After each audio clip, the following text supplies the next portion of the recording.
me llamo Icharo Arteta, yo en realidad soy periodista, tengo más de 15 años como periodista y bueno, también siempre he sido periodista de datos, de investigación un poco, me gusta mucho hacer siempre el análisis. Entonces, bueno, hablando un poco, retomando también de lo que hablaba Sierra, hablar de cómo comunicar a veces los datos de otras maneras, ¿no? Y eso es algo en lo que pues yo más o menos me he especializado. El periodismo siempre requiere de tener algún dato, algo que sea llamativo y contar las historias, eh, pero a veces no sabemos también ir más allá. Entonces, por eso sería muy importante que ojalá que quienes están oyendo esto y si se quieren dedicar a los datos también hagan este cruce a veces como interseccional con otro tipo de oficios, profesiones como el periodismo, ¿no? Entonces, bueno, yo acabo de empezar un proyecto personal de un blog de análisis de datos justamente, que se llama así, pues Data, por si me quieren seguir. Y bueno, Juan Manuel me pidió que hablara un poco de esta publicación que saqué para el 8M, ¿no? Yo siento que cada 8 de marzo, y bueno, cada vez que se habla un poco como de mujeres, de violencia de género contra las mujeres, oímos repetido este dato de 10, 11 mujeres asesinadas al día, ¿no? Es súper fuerte, que nos interpela mucho, pero que también siempre he pensado que hay que hablar de más datos además de ese, ¿no? Porque además hablar de feminicidios, el feminicidio es la violencia más extrema, es como el final, lo más grave que puede pasar con la violencia de género, ¿no? Matar a una mujer, quitarle la vida a una mujer. Pero no se llega a eso de un día para otro. ¿Cómo llegamos a que un hombre mate a una mujer, ¿no? ¿Cómo llegamos a ese punto? Y hay una serie de violencias antes que tenemos que aprender a reconocer, hablar de ellas, que justo, ¿no? Ponerlas en números, ponerlas de manera visual, porque yo cuando, bueno, después de pues años de dedicarme un poco a esto de periodismo de género, pues claro, ¿no? Había alguien que de repente se me acercaba y me decía, pero pues, ¿cómo paramos los feminicidios? O sea, ¿cuál sería la respuesta a cómo parar los feminicidios? Pues claro, es que no vas a ponerle un policía al lado a cada mujer, ¿no? Necesitamos acabar con todas las violencias previas que llevan a que esto o eh, ¿cómo decirlo? Pues este sistema, esta violencia estructural se frene antes de que lleguemos a eso.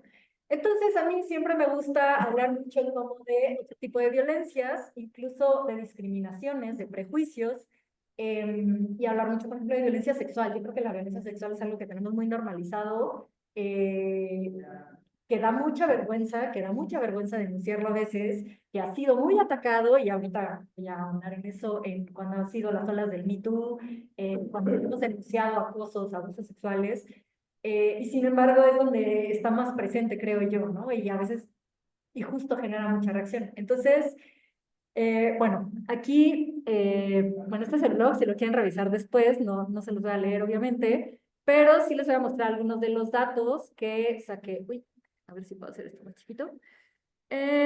Bueno, una de las cosas que creo es que tenemos que encontrar la manera de hacer que los datos sean como aprehensibles, ¿no? Comprensibles. Entonces, por ejemplo, yo me pregunté, dije, bueno, vamos a hablar de violaciones.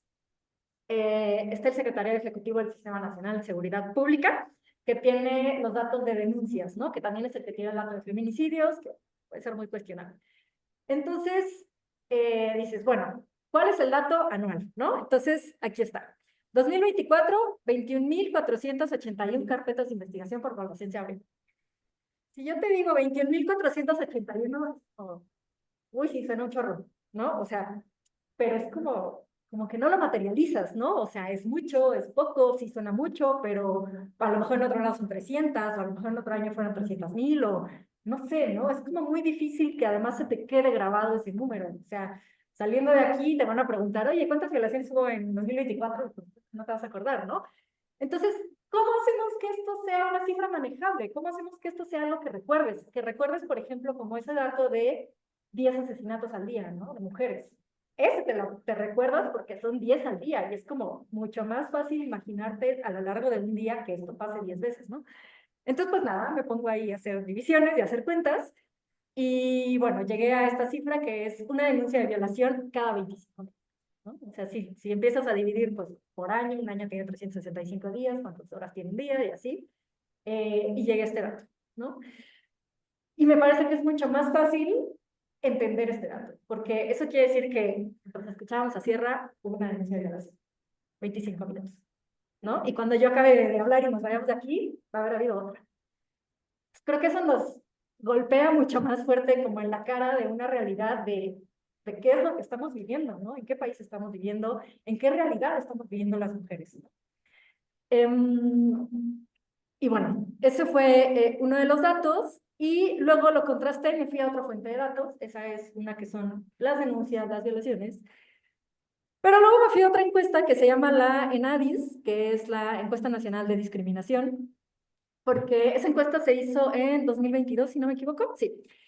Y hace preguntas muy interesantes, entre otras, como de ver estos prejuicios, ¿no? Y entonces, bueno, nos encontramos, o sea, uno dice, ¿por qué hay tantas violaciones? Nos encontramos con que sigue habiendo este tipo de ideas, por ejemplo, ¿no? Una de las preguntas de esa encuesta es, ¿usted está de acuerdo o en desacuerdo con la siguiente afirmación, ¿no? Y preguntan varias cosas. Y una de esas cosas es, ¿algunas mujeres las violan porque?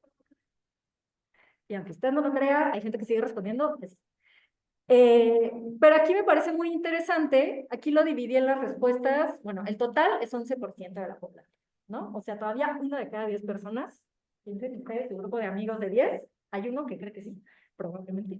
Bueno, no, depende de la edad, es lo que vamos a ver. Entonces, bueno, dividiendo estas respuestas por sexo vemos que hay una diferencia, ¿no? Una primero entre hombres y mujeres. Hombres cree eso el 13.1% y mujeres solo el 9.2%. Claramente las mujeres somos menos dadas a creer eso, ¿no? Aunque igual me preocupa que haya 9% creyéndolo, pero bueno. Pero la de abajo me pareció súper revelador y súper esperanzador en parte, porque también hay que usar los datos para tener un poco de esperanza, que es la diferencia por edades. Y vemos aquí en estas gráficas que es súper cambiante entre personas mayores de 60 años y menores de 29, ¿no? Bueno, es una encuesta que solo se hace a partir de los 18. Entonces, vemos que es una idea que tenían las abuelitas, los abuelitos, los papás, los tíos todavía, que lamentablemente todavía eso, si tú les preguntas, uno de cada 5, a lo mejor te va a decir, no, pues sí, es que mira cómo van vestidas, ¿no? Es que para qué se ponen borrachas en la fiesta, ¿no? Los hombres se ponen borrachos y no están preocupados por terminar violados, eso no es justo, ¿no? Y eso es algo que, pues, podemos ver con datos. Y afortunadamente, entre personas entre 19 a 29 años, solamente es un 5%. Entonces digo, bueno, qué bueno que estas ideas por fin están cambiando, por fin se nos están quitando estos prejuicios, ¿no? Entonces, bueno, ese fue uno de los datos que escogí para este 8M. El otro fue violencia familiar. Igual, si yo les digo, violencia familiar, en un año, en 2024, hubo 278.289 carpetas de investigación abiertas. Pues es un chorro, ¿no? Pues no sé, es mucha gente, está muy feo. Dato que no viene aquí. La violencia familiar es el segundo delito más denunciado en México después de todos los tipos de robos. O sea, vamos para que nos demos una idea de que, ay, no, yo creo que ya no le pegan a las, ya no hay violencia contra las mujeres, sí que hay mucha. Es el segundo más que más pasa después de los robos. Pero igual, ¿no? Ese datote enorme, ¿cómo lo hacemos algo aprensible? Así. Cada hora hay 32 denuncias por violencia familiar. Cada hora. En este rato que estamos pasando aquí, supongo que sus clases duran un poco más. Entonces, imagínense, cada hora 32 mujeres o hijas o hijos van de plano hasta un ministerio público a denunciar un caso de violencia familiar, ¿no? Y me volví a ir a la ENADIS a ver qué prejuicios teníamos en este caso. Y otra de las preguntas que hacen en la encuesta de discriminación es, ¿usted está de acuerdo o no con esta frase? A veces se justifica que un hombre le pegue a una mujer y, bueno, afortunadamente es una minoría muy menor, la que cree que sí, pero vean nada más esta diferencia, esto sí me llama la atención, ¿no? Hombres, digamos que es 1 de cada 10, y entre mujeres es pues, media de cada 10, ¿no? Entonces, este tipo de datos también nos sirven mucho para darnos cuenta de la diferencia, ¿no? Ya Sierra enseñó algunas gráficas que tienen que ver con desaparición. Yo hace unos años hice justo una investigación de desaparición de mujeres, porque también estamos muy acostumbrados a veces a ver como los datos en generales, ¿no? Y pues la generalidad esconde muchas cosas, como dicen, el diablo está en los detalles, ¿no? Cuando tú ves la generalidad del país, de entrada a la realidad de la Ciudad de México, en el tema que quieran, ¿eh? La realidad de la Ciudad de México pues, no es la misma que en Tamaulipas, ¿no? O no es la misma que en Querétaro, yo que sí allá estaba bastante machista. Entonces siempre ver las cosas diferenciadas por grupos de edad, por sexo, puede ser muy revelador. Y entonces, por ejemplo, con desapariciones, a mí me impresionó mucho cuando vi esta diferencia, ¿no? Tenemos como en la idea de que los hombres desaparecidos pues son jóvenes que se los está llevando el narco, como lo que está pasando bueno, lo que se está descubriendo en Techitlán. Pero cuando ves mujeres son menores de edad. Entonces ahí es donde también dices, ah, caray, pues aquí hay una dinámica diferente, ¿no? ¿Qué está pasando con esto? Entonces, siempre empezar a ver esas diferencias puede ser muy llamativo, ¿no? O, por ejemplo, los ninis, que no sé ya si a ustedes les tocó escucharlos, pero hace unos 10 años era un término súper utilizado, bueno, súper utilizado, ¿no? Los ninis, los que ni estudian ni trabajan, no estudian ni trabajan, ah, sí, los ninis, los ninis. Cuando ya te metías a ver los datos y daban el dato, que la verdad no me acuerdo cuánto era, pero bueno, tantos millones en México. Cuando ya te metías a ver el detalle de esos 5 millones o no sé cuántos eran, resulta que la aplastante mayoría no eran los ninis, sino las ninis, ¿no? Eran mujeres. ¿Y por qué eran mujeres? Pues porque eran mujeres que en realidad no es que no quisieran ir a estudiar o a trabajar porque les daba flojera. Era porque estaban en su casa cuidando a sus hermanitos, a su mamá enferma, al abuelito, al que tiene discapacidad, ¿no? Entonces, se manejó esto de los ninis como un concepto de un problema social que hacemos con ellos que no quieren estudiar ni trabajar, cuando en realidad el problema era un tema de género, era un tema de mujeres jóvenes que estaban en su casa sin poder trabajar ni estudiar, ¿no? O sea, no eran ni quieren ni, o sea, ni quiere estudiar ni quiere trabajar, sino ni pueden, ¿no? Entonces, por eso, qué bien que se hagan estas charlas, porque es algo bien importante, siempre ver estas diferencias que nos pueden dar mucha más información y nos pueden hablar incluso de problemas diferenciados, ¿no? Y bueno, el último justo tiene que ver un poco con eso. Ah, bueno, aquí me faltó bueno, nada más detalle, ¿no? Si se justifica que un hombre le pegue a una mujer, mucho, algo, o como si hubiera alguna diferencia, ¿no? Entre el sí y el no, pero bueno, incluso tenemos este nivel de detalle, ¿no? Y bueno, aquí se ve la diferencia de que como, sobre todo en este bueno poco, ¿no? Pero son los hombres los que dicen, no, sí, a veces sí se lo ganan. Nadie debe pegarle a nadie, ni hombres a mujeres, ni mujeres a hombres. También me dicen, ni mujeres a hombres, nadie le debe de pegar a nadie, pero no tenemos una realidad estructural de violencia contra los hombres de parte de las mujeres, como sí la tenemos hacia las mujeres de parte de los hombres. Y bueno, por último, y me voy aquí a otra pregunta de la ENADIS, que también me llamó mucho la atención desde que la vi por primera vez, ¿no? La pregunta era si debería haber igualdad de condiciones laborales para que la pareja pueda decidir si es el hombre o la mujer quien se queda en casa a cuidar a un recién nacido. Y bueno, impresionante porque aquí es más, o sea, son 2 de cada 10 quienes dicen que no. Pero fíjense bien en la pregunta, o sea, la pregunta no es, oye, la mujer se tiene que quedar, sí o no. No, la pregunta es simplemente, ¿deberían tener las mismas condiciones laborales para que puedan escoger? Y todavía hay muchos diciendo que no. Y pasa lo mismo, digo, aquí entre hombres y mujeres está muy igual, pero pasa lo mismo con el tema de las edades, ¿no? Son las personas mayores de 60 años quienes más dicen esto de no, no, ¿qué más da? Y es una realidad que si conocen, no sé, sus tías, amigas o alguien que pasa mucho, ¿no? A veces en esta parte del embarazo y es como, bueno, te sales de trabajar, yo tengo dinero, o bueno, yo gano suficiente como para mantener, pero eso también al final implica en la trayectoria y en la vida laboral e incluso en los deseos de las mujeres, ¿no? Y pensando en que muchas veces, porque también en esta discusión me ha tocado quien dice como, ay, no, pero es que es maravilloso dejar todo en la vida y dedicarse solamente a tus hijos y ser mamá de tiempo completo. Hay quienes sí creen eso, pero de verdad también hay muchas personas que no, ¿no? O sea, yo tengo una amiga que creía eso antes de embarazarse, y cuando se embarazó al año de cambiar pañales y dijo, "Vamos, necesito que mi vida sea otra cosa, ¿no?". Entonces, hay otra encuesta del INEGI, que es la Encuesta Nacional para el Sistema de Cuidados, que se hizo apenas en 2022, que está muy maravillosa porque seguro les suena este tema que se está hablando mucho. Y una de las cosas que preguntaron es eso, como, oiga, ¿y usted quisiera tener trabajo? Y por lo menos 39.7% de las mujeres que no trabajan, porque se dedican a cuidar, sí quisieran salir a trabajar. Entonces, este mito a veces que es como de que no, es que la mujer por naturaleza siente todo y ella quiere estar con sus bebés y cuidarlos y no hacer nada más con su vida, no es cierto, no es por naturaleza, ¿no? O sea, y aquí está la prueba. Claro que esto ha ido cambiando, evolucionando, o que antes las mujeres ni siquiera se lo cuestionaban, ¿no? Muchas mujeres ni siquiera pensaban como de yo quisiera hacer algo más, pero bueno, tenemos datos de que van mostrando como si hay muchas mujeres que dicen, híjole, es que a mí sí me gustaría trabajar, ¿no? También por ahí esa encuesta trae el dato de que les gustaría trabajar unas horas, ¿no? Porque también lo que pasa mucho, y bueno, ya estoy metiendo con datos de trabajo, pero Pasa mucho de las mujeres, son las que suelen estar más en trabajos informales, o sea, sin condiciones, sin prestaciones y sin todo esto, porque son trabajos flexibles, ¿no? Entonces es eso, vendo el catálogo Avon, porque me da chance de trabajar mientras mis hijos están en la escuela, porque luego a la una tengo que ir por ellos, y pues si tuviera un trabajo de oficina no me puedo salir a la una para ir por ellos, ¿no? Entonces esta dinámica social también empuja mucho a las mujeres, y claro, y se les ocurre que el papá sea el que pida permiso para de, oye, tengo que salirme a la una para ir por mis hijos a la escuela y llevarlos a natación, ¿no? O sea, eso no pasa.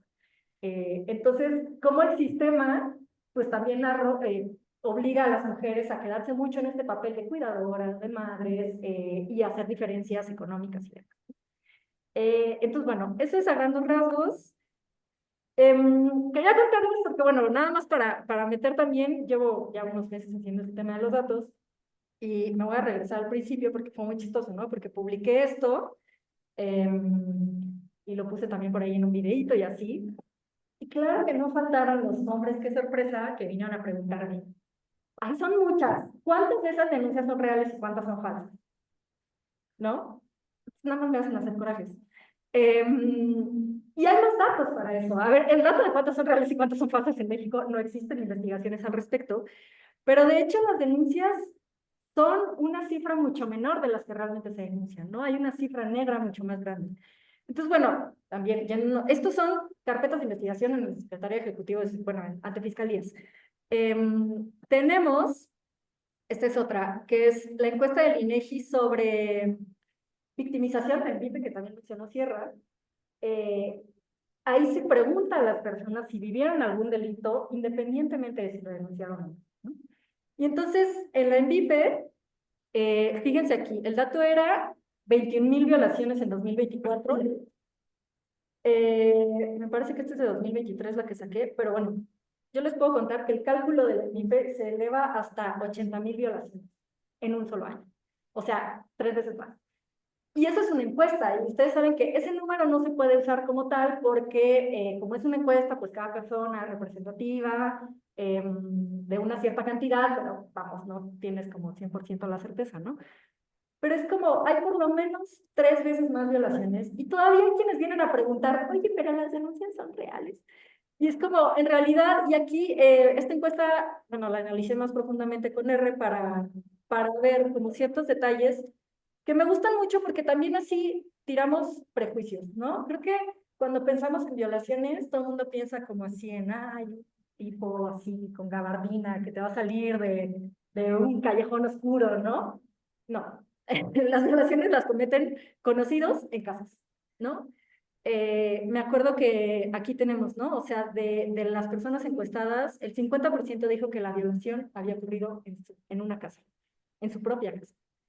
Y me acuerdo que cuando estaba viendo así las cifras, había una mujer que hablaba de 6 violaciones. Yo, pero ¿cómo van a ser 6 violaciones en un año, no? Ahora sí que primero, mi primer pensamiento tonto fue, no puedes tener tan mala suerte. No, claro, es que era en su casa, era su marido seguramente, o era alguien con quien vivía, ¿no? Porque además era una señora grande, o sea, ni siquiera una jovencita, una niña, era una señora grande. Y ese es otro tema que tampoco hablamos nunca, ¿no? O sea, ¿qué pasa con las agresiones sexuales de parte de la pareja, de parte de familiares también, ¿no? Entonces, bueno, aquí, bueno, dividí mucho estas cositas. Entonces, bueno, aquí simplemente para impresionarnos con que la mayoría de violaciones ocurren en una casa y no en la calle. Por agresor, bueno, estas son como las clasificaciones a grandes rasgos. Tampoco es un desconocido la mayoría, ¿no? O sea, un 30% son un conocido cercano. Claro, alguien al que le tienes la confianza de abrirle la puerta de tu casa. Y ya adentro comete esto, ¿no? Le sigue conocido de vista, y luego ya desconocidos y familiares, que es terrible. Y bueno, hablando de denuncias, esto también es impresionante, ¿no? ¿Qué porcentaje de las violaciones estas que se dijeron en la encuesta se denuncian? El 84% no denuncia, ¿no? Que es como muy contradictorio, porque sacas un dato de violaciones y vienen dos tipos a decirme, ¿cuántas son reales? Pero luego, cuando salen en redes sociales las denuncias de agresiones sexuales, es, ¿pero por qué no denuncia formalmente? Nunca les dan gusto, ¿no? Y aquí están las razones también de por qué no denuncian. Y la mayoría ni siquiera es, o sea, uno pensaría que, bueno, denunciar es una tortura. la mayoría es por miedo al agresor. Por eso, porque son conocidos, porque es alguien a quien saben quién es, o por lo menos aunque sea conocido de vista y sabes que es un tipo peligroso, ¿no? O eso, porque es tu familiar, porque es tu pareja, porque te va a ir peor si denuncias algo. Entonces, bueno, datos que son como súper graves. Y luego, de quienes sí denunciaron, esta también está otra pregunta, de ese 15% que sí denunció, ¿qué pasó? La mayoría está en trámite y así se puede quedar eternamente, ¿no? Luego, 12% nada, 3% el Ministerio Público no hizo nada y bueno, hay un 3% que otorgó el perdón, ¿no? Que es otra que también cuando hablo de violencia de género no falta quien dice, pero luego siempre perdonan al marido porque... Bueno, además de que eso puede ser también por miedo y por amenazas, es un 3%, o sea que no me digan que eso pasa todos los días. Entonces, bueno, simplemente, pues, todos estos datitos a mí me gusta, bueno, esta fue como por estados. Les mencioné que soy de Querétaro. Querétaro está en el primer lugar en esto. Y otro dato, violencia sexual infantil también Querétaro está en el primer lugar. Pero andan ahí, Querétaro.